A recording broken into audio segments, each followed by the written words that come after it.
Olá para você que acompanha as nossas redes sociais, eu sou Larissa Lousrânia e este é o AMU Entrevista. Hoje nós estamos aqui no estúdio de Brasília com o advogado, empresário e professor universitário, doutor Ilmar Muniz. Seja bem-vindo ao AM1, professor. Larissa, eu agradeço imensamente o convite. Nós vamos conversar com o doutor Ilmar sobre o esforço concentrado do Congresso Nacional para votar o corte de gastos, a LDO, o orçamento e a reforma tributária. Professor, as comissões da Câmara já foram bloqueadas nessa semana para que os parlamentares foquem, nesses temas. E falando de reforma tributária, o que o senhor achou do texto? Ele corresponde ao que havia sido previsto nesses últimos 30 anos de discussão? Não, eu acho que ainda nós poderíamos ter aprimorado muito mais, né? Então, assim, eu acredito que o grande problema que nós estamos tendo é uma visão míope dos problemas reais que vive o Brasil. Então, poderíamos ter muito mais coisas que beneficiariam a população, o crescimento da indústria, o crescimento do comércio, o crescimento do Brasil, mas o governo se limitou a alguns pontos que, acredito eu, são mais fáceis de digerir dentro do governo. Entendi. A expectativa é que esse projeto seja votado ainda nessa terça-feira. O senhor acredita que a articulação do relator no Senado, o senador Eduardo Braga, foi boa ao ponto dos deputados votarem o texto com as mais de 600 emendas adicionadas? Ou vai ter uma mudança aí? Olha, falar que a articulação do senador não foi boa seria uma infantilidade da minha parte e de falta de maturidade política, porque ele trabalhou aí durante um bom tempo para ter essa aprovação. Mas, de novo, nós temos diversos Brasis diferentes dentro do próprio Congresso. E a grande dificuldade que nós estamos tendo é cada deputado, cada congressista quer aparecer nesse momento e mostrar para o seu eleitor que está fazendo muito. Então, acho muito difícil, com toda a articulação que foi feita, ainda não temos um levantar de mão de algum deputado, de algum congressista que queira puxar para ele a sardinha e parar a situação de novo, esbarrar nas questões legais. Entendi. Agora falando mais de Manaus, Zona Franca, Amazonas, existem alguns embates em relação à aprovação do texto. Alguns dizem que essa reforma não vai ser a salvação para o Amazonas, mas os parlamentares do estado, Eduardo, Omar, acreditam que essa proposta mantém os incentivos fiscais. Afinal, esse texto hoje, como foi aprovado no Senado, é bom ou não para o Amazonas? Poderia melhorar muito, né? A questão é que a gente tem que entender assim, o Brasil, ele de fato, ele tem uma dinâmica geográfica muito diferente de outros países. Nós temos uma questão litorânea que facilita a questão logística para a empresa e indústria, o que a gente afastando da costa brasileira dificulta os outros estados. Então, se a gente não tiver incentivos fiscais, mecanismos jurídicos que possibilitem, facilitem a vida dos outros estados, nós vamos ter uma disparidade muito grande. Ou seja, vai ter estado que não vai conseguir trazer sequer uma empresa para que ela possa evoluir na questão fiscal, na mão de obra, no crescimento educacional da cidade. Então, nós precisamos que o Congresso coloque esse limite e esse incentivo.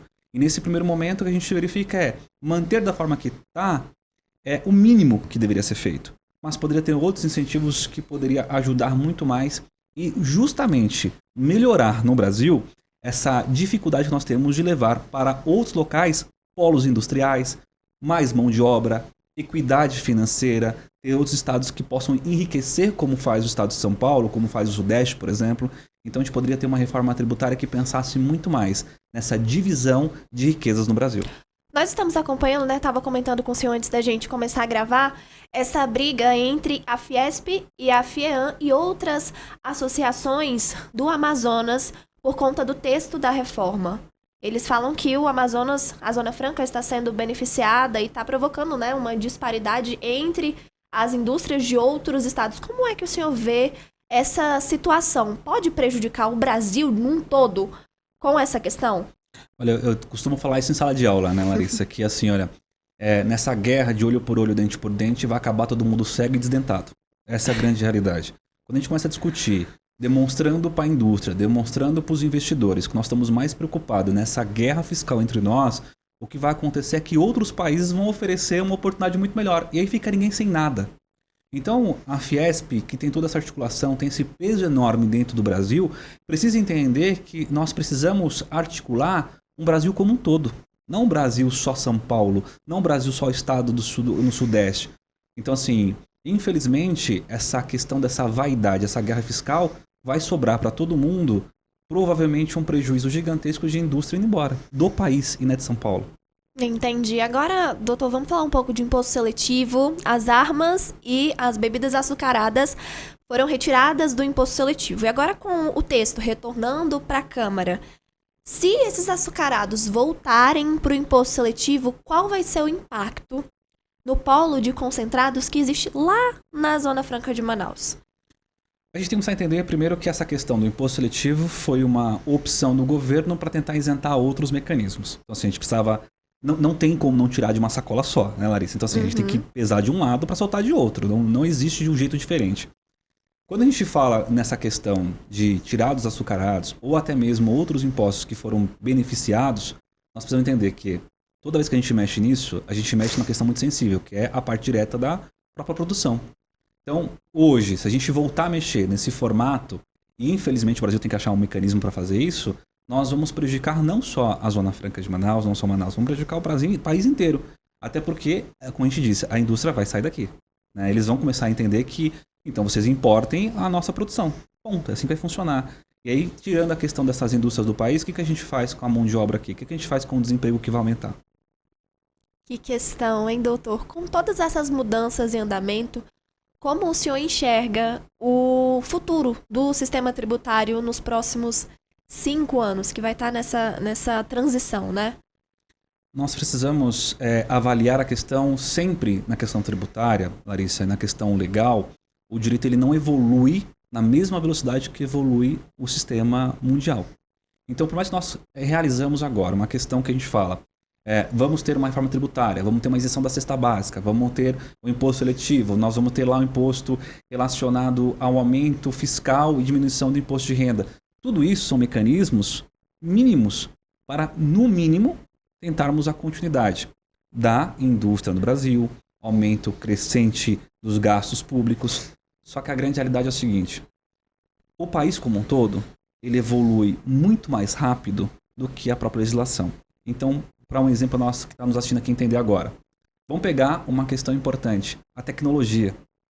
Como é que a gente vai mensurar hoje, por exemplo, a questão das IAs? Que estamos dando um debate gigante no Congresso de ter um marco civil das inteligências artificiais. Como é que a gente vai tributar isso? Então, nesse todo esse formato que nós temos da tributação brasileira, que vem há 30 anos se arrastando, pode ser que daqui a 6 meses não faça mais nem sentido com a evolução tecnológica que nós estamos falando. Então, esse é o grande problema. Nós precisamos ter outras formas de adaptar a questão tributária para conseguir evoluir como evolui o mundo. Agora mudando de reforma tributária para corte de gastos, doutor. O governo federal apresentou um pacote de corte de gastos que estima uma economia de 70 bilhões em 2 anos.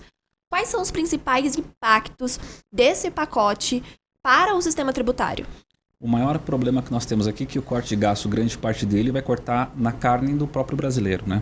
Então, por exemplo, nós temos o benefício de prestação continuada, que é um dos que mais sofrer é justamente isso. Ou seja, a gente vai cortar de quem mais precisa.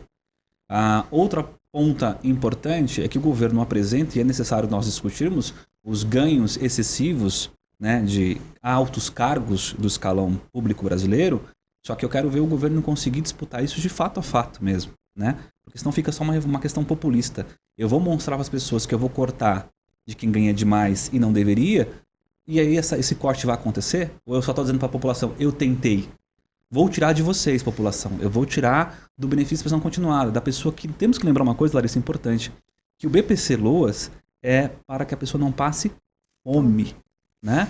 Eu não estou falando aqui do BPC Loas, que é um benefício que a pessoa tem direito de um acréscimo. Não. É assim, ó, o requisito para a pessoa lembrar, o requisito do BPC Loas é acima de 65 anos ou qualquer tipo de incapacidade intelectual, física e deficiência e que tenha a renda inferior a 1/4 do salário mínimo por pessoa. Meu Deus. Vamos lembrar que essa situação é de miserabilidade. Nós vamos falar de cortar esse benefício e cortar na carne dessas pessoas. Como que a gente faz isso, Larissa? Meu Deus, que situação. Existem vários impasses, né, para que esse pacote do corte de gastos seja votado no Senado, na Câmara, nesse curto espaço de tempo, porque os parlamentares têm até sexta-feira para votar vários projetos. Como é que o senhor avalia essa situação? Esse pacote fica para 2025? No formato que sim, eu acredito que sim. Né? Se aprovar, e aí a gente fala aqui, né, quem vivencia a política na forma jurídica, vai aprovar no apagar de luzes, né? Então, assim, se aprovar no apagar das luzes do Senado, a gente tem que ver que vai ter jabuti enfiado no meio disso aí, né? Porque ninguém aprova na toque de caixa nada se não for beneficiário para o grupo. Então, no formato que está, nessa disputa eleitoral, o governo tendo essa dificuldade de articular, né, sangrando do jeito que está dentro do Congresso, acredito que não aprova até o apagar das luzes, não. E se aprovar, e que a gente tem que levantar a suspeita muito grande, porque tem jabuti nesse meio. Eita, e vamos falar de contingenciamento? O senhor considera que esse contingenciamento de emendas parlamentares na mesma proporção das despesas discricionárias, isso é uma medida necessária? Sim, necessária, né? Nós precisamos entender que, assim, hoje o formato com que está, e eu já tive a oportunidade, Larissa, de falar com você sobre isso quando o Flávio Dino fez toda aquela questão, Sim. né? Nós colocamos esse ponto importante, que a gente precisava, de fato, demonstrar para onde vai esse dinheiro, e a gente já viu o que aconteceu dentro do Congresso. Foi um alerta gigantesco, todo mundo levantando a mão, falando que não ia dar certo. Agora, com esse contingenciamento, nós temos que lembrar que são 2 pontos importantes. Quando a gente tira as emendas parlamentares, nós diminuímos a entrada de dinheiro para vários pontos importantes da sociedade. Porque se você pegar o intuito da verba parlamentar, é para que justamente a população tenha acesso num projeto social, para que esse dinheiro chegue até os municípios, para que o município possa crescer. É a forma que o deputado leva o dinheiro para o seu estado e leva para os municípios que são a sua base. Cortando isso, a gente corta de fato essa entrada, que os municípios contam com isso, né? Para fazer questão de melhoramento, crescimento da cidade. Num outro ponto de vista, essa é a grande sacada no Brasil da corrupção. Então, a gente precisa, de forma necessária, olhar para isso com mais cuidado.